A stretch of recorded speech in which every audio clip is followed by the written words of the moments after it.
Spoilers and offensive content to come. We're called the Anime. We are the best anime review and reaction show on the internet. And today we are going to talk about our review and impressions of... Well, we're going to review and give our impressions on the second story arc of She-Ra and the Princesses of Power, otherwise known as Seasons 2 and 3. Dave, what did you think of these? Absolutely awful. Totally awful. Hate them. I loved this arc.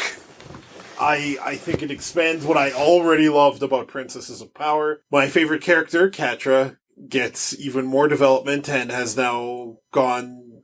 She's crossed the line now. No. You see, there's a line.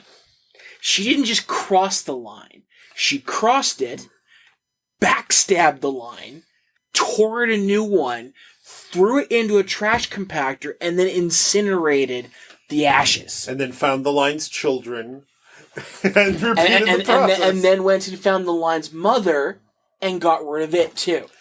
So, the point being that Catra is now past the point of redemption without serious action. Like, at any point she could have given up this tragic path, and now she's locked in. Which is fine. It's similar to Zuko in Avatar The Last Airbender. He can't turn just because being a good guy Zuko is what fans wanted. And Catra can't turn because good guy Catra is what I want. She has to turn of her own free will and her own agency and because it's best for her. You're gonna find this reference funny. I think she could go down the Impmon path. Remember Impmon and Beelzemon from Digimon Season 3?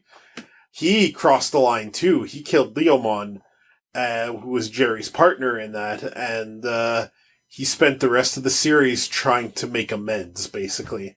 And it was only when he saw that the kids who had wronged him before had made up for it, that he could himself make the decision that he was going to, for himself, go down the path of redemption. And that's what I see happening to Catra. I think she has more, she's gonna sink some more, like how Zuko sank some more in Season 3.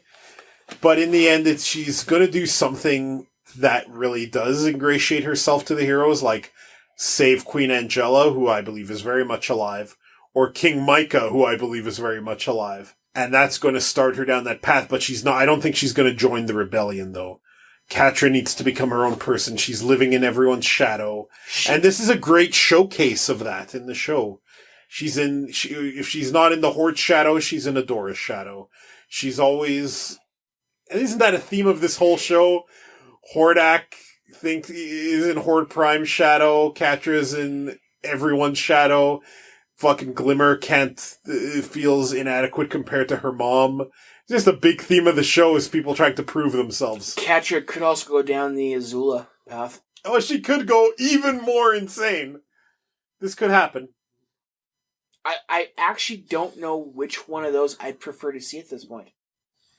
Because the whole every villain needs a redemption arc is kind of growing lame. Not every villain... Like, Hordak actually had some sympathetic stuff going on. I don't want to feel sympathy for Hordak. He had more than Catra. It's just...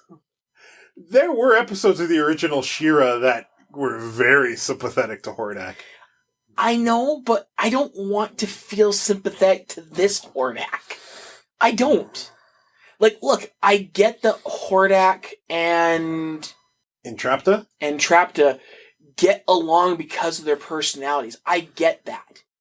The fact that she's able to work with all this tech and actually puts her effort in when he doesn't see many people around him putting in and getting their effort actually getting some action, which is more a problem with his view of things than anything else. They're just getting their asses kicked. He didn't read the book on what not to do to my loyal minions. But I don't want to feel sympathetic to Hordak. I don't. Like, if Hordak has a full redemption arc... Which he's gonna have. He's how can I have I am it? actually going to take points from this show No. if Hordak has a redemption arc. No. Because. Noel, this is Carlos. I'll take those points Dave takes and put them back in the show. Because he's a bad guy. There is no good in this dude. He's running scared because his big brother / person that he's a clone of is going to eventually find him and put him in his place. I believe the scientific term is clone daddy. Sure. But that doesn't mean he needs a redemption arc. Because he's still an evil piece of shit who wants to conquer worlds for himself. He just doesn't want to be under the control of clone daddy / brother. Here's the thing, though. He wants to prove himself, and I get that. It's like the Diamonds. The Diamonds have committed war crimes, and they were forgiven in a hot springs bath. Arguably inappropriately, but they were. And it's the same thing like in Steven Universe. I see people getting redemption arcs in this. And here's the thing. I am damn skippy that Horde Prime isn't going to get a redemption arc. Or his evil Zarkon army. So it's okay for it to be Hordak. There were episodes of She-Ra. I remember one distinctly where Skeletor had Hordak under some kind of brainwashed mind wipe spell, and She-Ra had to save Hordak. He-Man wasn't in this one. Okay, and She-Ra had to save Hordak, and it goes into their past, and Skeletor and Hordak's past of the Master and Apprentice, and it painted Hordak in a super sympathetic light. So this is not new. The 2002 series Hordak was a complete monster, though. From that new adventure from the He-Man 2002, that Hordak, giant monster. No. You see, Hordak in this is basically, What did we compare him to? Grand Admiral Thrawn in the last one? But now he's like if Grand Admiral Thrawn was a big teddy bear. I fucking hate this. You really don't like the path Hordak's going down? You see, I need to change the name on that one. He's not like Grand Admiral Thrawn. No. He's Grand Admiral Pawn. Haha. Did you read Nimona yet? I had been reading it, yes. Did you finish it? No. You ass scrub. Because the relationship between Hordak and Entrapta is a lot like the villain protagonist of Nimona and the titular Nimona. And I was going to make so many parallels between them and this, but now I can't. Nimona, major motion picture in the next decade. Make sure you watch it, people. Noah Stevenson's awesome. I'm fine with it, especially now that Catra has Hordak thinking that Entrapta betrayed him. That's just another notch on Catra's sink into true supervillainy and another reason to feel bad for Hordak. So I'm all game for this. Come on, Hordak's not cut out to be a villain. Remember when Catra called him out? He just is shut in his lab. He's ultimately a lab guy. The one thing he did was throw that column at Bo and he missed. What you're saying, he's a planner, not a doer. He's a lover, not a fighter. I think that's what I said. Yeah, he was leading Horde Prime's armies on the front lines. But sometimes you're a soldier and you find out you'd rather be a poet. The one villain who has definitely been on a redemption path since season 1 is Scorpia. Oh, poor Scorpia. I don't think Scorpia was ever really a bad guy. No, I buy into it. Like, through Scorpia, we see that, like, even though the Horde is evil, its soldiers are people, and they're people capable of being cute, and having quirks, and being fully realized characters who still fight the rebellion in earnest, right? I mean, like, the one thing I'll give the Horde is they didn't go the Star Wars Stormtrooper approach. No. Faceless soldiers just going out to die. They train orphans to be their soldiers. Except for the faceless soldiers that go out to die every episode. Yeah, I mean, they don't gotta animate all these soldiers, put a Horde mask on them. I saw someone point out online that the Horde has official stationery, and that they're literally file folders with the Horde symbol on it. And did Hordak order these? Did he order custom-made Horde folders? Who's gonna mix them up with the Rebellion folders that the Rebellion doesn't have? The Princess Alliance doesn't have written plans. You're right. Maybe that's why they're losing. So, in a recent interview with Noelle Stevenson, she talked about how her favorite character to write for was Shadow Weaver, and that Shadow Weaver has grown and surprised her, and she's not even sure where Shadow Weaver's tale is going to take her, and that Shadow Weaver's voice actor, and I'm sorry, I don't remember your name, it just does a fantastic job, and Shadow Weaver has been a highlight of this arc as well, because so conniving. She totally believes she's on the good guy's side again. And for Catra to see this of all things, it's such a piss off. Like, you fucking made me this way and you get to hold a princess's hand and be a good guy? Fuck you. It's so good. The way she manipulates Glimmer is great. Just fucking great. What did you think of Shadow Weaver? Again. This is a prison? Best joke in the whole series. That was good. That was. This is a prison. But again, not every villain needs a redemption arc. She is not going to have... If there's a candidate for ultimate villain of the whole series, it's going to be Shadow Weaver. I agree. She is not getting redeemed. At all. She is evil to the core. She is absolutely all for power. She might have a certain... fondness for some of her students like Micah and Adora, but no, Shadow Weaver is evil. Hardcore evil.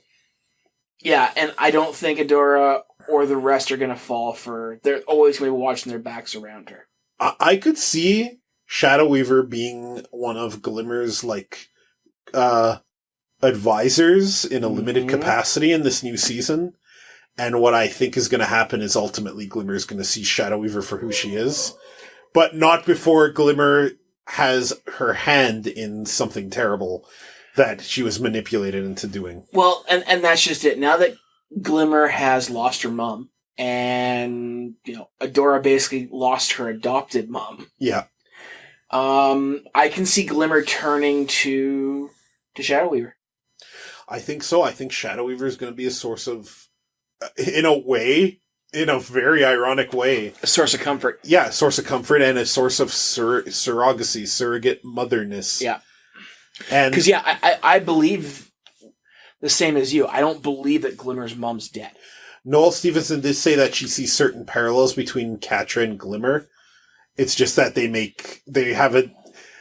Glimmer tends to make better choices and has a better support group than Catra does, so... Yes. Though, Catra has a good support group as well. And she doesn't listen to her, though. No. She does not listen to her. Whole support group is Scorpia, who is in love with her. And is in unrequited, head-over-heels love with her, which means Scorpia is unfortunately not able to reach her, because it's unrequited. Catra does not have those feelings back. Her feelings are for Adora. And right now, Catra's just burning with irrational... omnidirectional hate. Yeah? And part of the reason she's my favorite character in the show is because as someone who has made horrible mistakes that he regrets immensely, I look at her and it was tough to watch this arc. Actually, by the end of it, I needed to take some time to myself to reflect because in Catra, I see a bit of myself and I think that it hurt in a good way to see her sink this way, and it's why I'm hoping she will recover. To show that, yes, you can make horrible mistakes. You can do things that are wrong and that you beat yourself up for the rest of your life, but you can still live. Like the Super 8 movie. Bad things happen, but you can still live, Now, so good, this show. I don't like to reference characters from Naruto. No, go ahead. Reference characters from Naruto. But the best I think we can hope for Catra is kind of what Sasuke does to himself at the end, in that he's rarely ever around his family or friends, but out doing the best he can to protect said family and friends out wherever. So I think that's the roaming nomad kind of trope, I think, is the best that Catra can hope for. that's a possibility, that she manages to save Angela, Micah, or both, and she does not join the rebellion. She decides to become a roaming hero in a way kind of like Gambit, all proving herself a hero over and over again, but never believing it. Mm-hmm. Hell, if there's ever a future He-Man story in this canon, hopefully worked on by Noel Stevenson as well, if not by someone who is like-minded and as open and diverse, Catra could be a character in that fiction as well. It can continue her story in the a parallel to whatever this new He-Man is, right?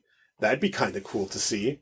It'd be kind of weird for He-Man's clique to include Catra. Well, I would be all for that. Change number one I did do to the ensemble characters. Man-at-Arms would be a woman. Still with the name Man-at-Arms. Man-at-Arms is so stupid. Have you ever looked at Man-at-Arms seriously and gone, wow, he looks like a human dildo? Oh, what? What? Are you saying I'm wrong? Yes. Look at that helmet! He's a human dildo. I'm gonna put a picture in this video of Man-at-Arms beside a blurred out dildo. Don't do that. Actually, I should put a Man-at-Arms that's blurred out. And be like, which of these images is Man-at-Arms? No, I'll blur out both, and I'll ask people to say which one they think is Man-at-Arms. And people aren't gonna get it right. I'd be okay with woman Man-at-Arms. I'd be okay if Orko was kind of like Taco from the Adventure Zone, a more elf-like mage. We didn't get as much development with Bo near in the end of the arc. We got a bunch at the end of season 2, which would have been the middle of the season had they kept it together, with his two dads, his two adorable, adorable dads. That didn't realize he was sneaking out for days, if not weeks at a time. I kind of question their parental. Well, his lie was that he was at the academy in Bright Moon, right? Still, I do question the parental guidance part of that pair. Just a bit. I like how Bo's power comes entirely from his bared midriff. He reveals it, and he's it's like him turning Super Saiyan, basically. That was so stupid. I love Bo's midriff being a plot point, because Bo in the original show also, like, again, if you look at Bo, any chud who's saying that, oh, She-Ra's too freaking progressive. Did you see the original She-Ra? Bo was one of the first times in my life I remember wondering if I was actually straight. Like, never saw She-Ra as a kid.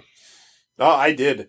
And a lot of the same chuds now that hate the new show also hated the original She-Ra, the show that they say is the one being disrespected. No, they hated it at the time because it's for girls. It was great. It had better episodes than He-Man. And arguably the best episodes were the ones where He-Man was there too, but whatever. Bo is a character I continue to like. He's good. I like the love okay, I can't even give a number for the love triangle, quadrangle kind of thing going on here between all the characters. The love dodecahedron. Yeah. I believe Bo does like Glimmer very much. Sure. But I also approve that Glimmer very much likes Adora. That Bo may actually have a thing for Adora as well. I like that Adora looked at fucking Huntara and got immediately horny. I love that. It looked immediately horny. Hey, Huntara's great. She got Bo and Glimmer to safety, hung around the war room for a bit, and then completely vanished. Can we talk about the fact that Huntara did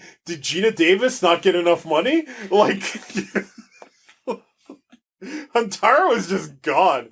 You think we could have used her when we went to raid the Horde stronghold and Hordak's inner sanctum? Probably could have used her instead of a bunch of princesses who had trouble fighting Lonnie and the lizard guy whose name I forget. And yet, when all the princesses are together, they become a pretty good fighting force. Yeah, so good. They needed two of them to be two people with no powers. Oh yeah, great. So impressive. I'm talking the end of season 1. So impressive, princesses. Your ice and water powers combined can't beat someone whose literal weapon is a fucking stick. They're not fighting Nightwing here. Or maybe they are. Maybe Lonnie's that good. Who knows? I remember seeing in Young Justice Season 3 where training Geoforce, Halo, and 2 other people with powers, Nightwing's like, okay, try to take me on. And they're like, you serious? All right. And Nightwing beat the shit out of all of them by himself. And I'm like, okay, I get that. He's Nightwing. Is Lonnie as good as Nightwing? We need to compare this because He-Man and Superman are buddies. And this means that technically, if She-Ra scales to He-Man, She-Ra's a Superman-level character who can probably beat Goku. Who can probably beat Goku. Who can probably beat Goku. Shots yeah, fired. Come at me! People mad at Death Battle? Shots fired. Fight me! Lick my balls. Rub every part of my body with yours. Let's do this. Look, I think we can honestly say that if they did a death battle right now between Adora and freaking Goku, I'm sorry, but Goku wins that right now. I don't think so. Goku versus their entire army, plus the Horde. I think Goku's done before he can finish a sandwich. Maybe not. Maybe not. But, you know what? We can argue about this another time. And by another time, I mean never. Horde Prime now knows the location of Etheria. Yep. He got the signal. He knows Etheria exists. Noel Stevens has said that the universe of the show is going to get a lot bigger. It definitely is. Is Horde Prime going to become the main villain of the show, you think? Probably. Is Hordak going to betray Horde Prime and fight against him eventually? Probably. I think it all depends how that first meeting between him and Hordak Prime. Horde Prime.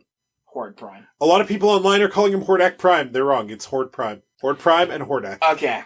Technically, I'm still correct. Yeah, I know, but it's Horde Prime. Because if he is, in fact, Clone Daddy, then he's Hordak Prime. Yeah, but no, what you should be asking is why Hordak's name isn't just Horde. Maybe he stubbed his toe and it, accented Hordak. I looked at what Horde Prime looked like in the original cartoons. Yeah. This goofy-looking Bugman. I hope that's not how Horde Prime looks here. Fine. Horde Prime looked very much Hordak. Hordak called him Prime, so Prime might just be the better name. It's just, I can't get Optimus Prime out of my head when he says that. Can't get those cartoons of Dr. Smooth out of my head. I don't know, Prime. Whereas I'm playing through Doom 2016 right now again, and Optimus Prime keeps on yelling at me that I shouldn't be doing stuff. This is one of my favorite TV shows, period. I think I like this more than Steven Universe, and I love Steven Universe. The previous She-Ra had been outside of the sealed area. Mm-hmm. And we don't know if the reason she came back in a damaged ship was because of the Horde ships out there or something else. Now, I rewatched this again recently because I rewatch every season 5 times. Mm-hmm. And my impression, Mara, because her message was muffled. Yeah. But it sounded as if she was trying to protect the rest of the universe by keeping Etheria sealed. With the implication that Light Hope or some other force on Etheria was going to be a threat to the universe if Etheria was taken out of Despondos. But then why was her ship so damaged coming back in? Light Hope was trying to stop her, trying to kill her. How? We learned that Mara never went crazy. Mara acted against Light Hope freely to prevent a tragedy. And Light Hope has lied. Okay. Completely about this. She said Mara went insane. But. And let Adora believe it. Okay, but. We talked about this a little bit about a week ago. We talked about. Let's use the business jargon. We took the conversation offline, and now we're bringing it online. Sure, whatever. I don't think Light Hope lied. Now, I think Light Hope is damaged. Oh yeah. Okay. What I mean is, I don't think we're seeing how Light Hope is actually supposed to be right now, because Light Hope is basically an emotionless AI. That doesn't sound like the best trainer or teacher for a superhero, if you will. So when Light Hope tells Adora that she had gone insane, her exact words were that Mara gave in to emotion and faulty reasoning. Yes. Quote unquote. Now, from a robotic personality standpoint, that is very much true. Light Hope can't understand Mara's point of view or why Adora is the way that she is. She just doesn't understand emotions or what she sees as illogical methods. So her telling Adora that Mara went crazy? Well, that's how Light Hope sees it. It's not a lie. It's not what actually happened. But you have to filter out that Light Hope at this point, we can't actually prove that Light Hope has actually lied to Adora in a sinister way. She has told Adora exactly how she sees things. Now, a lie by exclusion doesn't make it not a lie, but that's her viewpoint on it. Oh yeah, no, I understand. There's a difference between a lie of omission, which is still a lie, and the difference between your honest point of view, which is not a lie. And I completely get that you're talking about perspective, and that through Light Hope's perspective, Mara is the one who gave into faulty reasoning. That doesn't mean that Light Hope isn't a threat. Sure, but why would Light Hope's feelings on Mara, why would her impression of Mara be that Mara was irrational and went rogue if Mara didn't seal Etheria in Despondos of her own free will to prevent a threat to the universe? Why would if Mara did what she did instead to save Etheria from a threat outside of Despondos, coming from the greater universe, like, say, Horde Prime's army, why would that be something that Light Hope considers abhorrent? Why would that be something that Light Hope thinks is wrong? Unless Light Hope feels that, unless part of Light Hope's mission is to spread this, the Eternians' ideas and will and culture to the rest of the universe, I could see that. But then, that to me does not make her consider Mara irrational. For Light Hope to consider Mara irrational, Mara would have to do something that Light Hope considers completely against any kind of reason. And to Light Hope, preventing the Etherian weapon that would allow Light Hope to bring the universe to Eternia's sway might be considered very irrational to Light Hope. And I think their planet, we already know the planet's artificial. Oh yeah. I think the planet is very much a master key in an entire chain of Eternian ancient style relics around the universe that may be some form of control. Do you think it's kind of like Phantasy Star 4, where the planets were keys, and the reason Darkfalls destroyed one of the planets was to break the seal on the Profound Darkness?